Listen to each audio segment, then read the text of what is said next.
यह कथा केवल दो मित्रों की नहीं है। यह कथा है भक्ति, प्रेम, त्याग और करुणा की।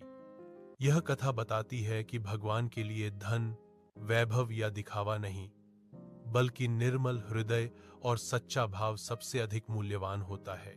यह है भगवान श्री कृष्ण और उनके परम मित्र सुदामा की अमर कथा। बहुत प्राचीन समय की बात है। उज्जैनी के निकट गुरु संदीपनी शिका एक शांत और पवित्र आश्रम था। उसी आश्रम में यादव कुल के राजकुमार कृष्ण और एक निर्धन ब्राह्मण बालक सुदामा एक साथ शिक्षा ग्रहण करते थे। आश्रम में सभी शिष्य समान थे, न कोई राजा था न गरीब। सभी लकड़ी लाते, जल भरते और गुरु की सेवा करते। कृष्ण और सुदामा अक्सर साथ बैठते, साथ भोजन करते और साथ ही गुरु की आज्ञा का पालन करते।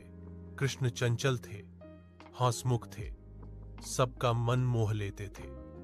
सुदामा शांत, संकोची और सरल स्वभाव के थे। दोनों की प्रकृति अलग थी, पर हृदय एक था। एक दिन आश्रम में भोजन बहुत कम था।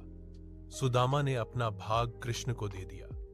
कृष्ण ने हंसते हुए कहा, मित्र, तुम भूखे रह जाओगे। सुदामा बोले, मित्र के लिए भूखा रहना भी भोजन जैसा ही है। कृष्ण ने उस दिन मित्रता का अर्थ समझा। एक बार गुरु माता बीमार पड़ी। गुरु ने कृष्ण और सुदामा को लकड़ी लाने जंगल भेजा। घना जंगल, तेज वर्षा और अचानक भयंकर तूफान, दोनों रास्ता भटक गए। पूरी रात पेड़ पर बैठकर काटी। सुबह गुरु ने उन्हें ढूंढ लिया। उनकी परीक्षा पूरी हुई। गुरु ने कहा, तुम दोनों की मित्रता जीवन भर अमर रहेगी। शिक्षा पूरी होने के बाद सब अपने अपने मार्ग चले। कृष्ण मथुरा गए, फिर द्वारका के राजा बने। सुदामा ने एक साधारण ब्राह्मण का जीवन अपनाया। उनका विवाह हुआ, बच्चे हुए, लेकिन गरीबी ने उनका साथ नहीं छोड़ा। कई कई दिन चूल्हा नहीं जलता था। एक दिन सुदामा की पत्नी ने कहा, आपके मित्र तो स्वयं भगवान हैं, एक बार उनसे मिलाइए। सुदामा संकोच में पड़ गए। मैं खाली हाथ कैसे जाऊं? पत्नी ने घर में बचा थोड़ा सा चिवड़ा कपड़े में बांध दिया। सुदामा नंगे पांव द्वारका की ओर चल पड़े। रास्ते भर कृष्ण की लीलाएं स्मरण करते रहे। द्वारका पहुंचे तो वैभव देखकर डर गए। जैसे ही कृष्ण ने सुदामा को देखा, वे सिंहासन छोड़कर दौड़ पड़े। मित्र सुदामा कहते हुए उन्हें गले लगा लिया। राजसभा स्तब्ध रह गई। कृष्ण ने अपने हाथों से सुदामा के चरण धोए।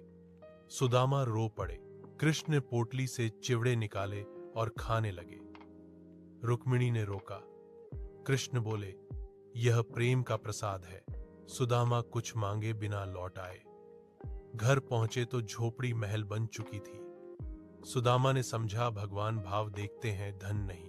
जो भगवान से निस्वार्थ प्रेम करता है, भगवान स्वयं उसके जीवन का भार उठा लेते हैं। जय श्री कृष्ण।